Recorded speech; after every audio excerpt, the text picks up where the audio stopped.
এই যে ম্যাডাম, আপনি কি করেন একটু বলবেন?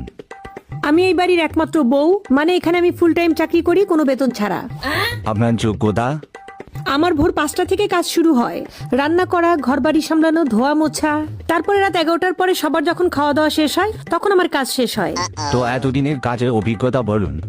22টা বছর ধরে 24 ঘন্টা সবার সেবা করা, কোনো ছুটি নাই, কোনো বেতন নাই, কোনো অসুস্থতা নাই, আর সবার একই ডায়লগ, সারাদিন তুমি কি করো? তাহলে আপনার স্যালারি কত? সারাদিন শাশুড়ি ভুল ধরতেই থাকে, ননদের অভিমান লেগেই থাকে, আর স্বামী আমার উপর বিরক্ত। এটাই আমার স্যালারি।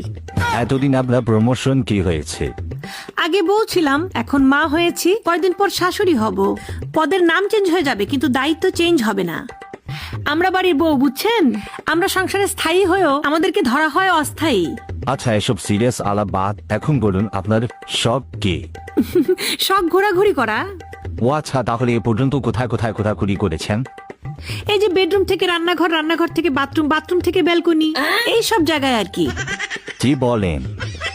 জি।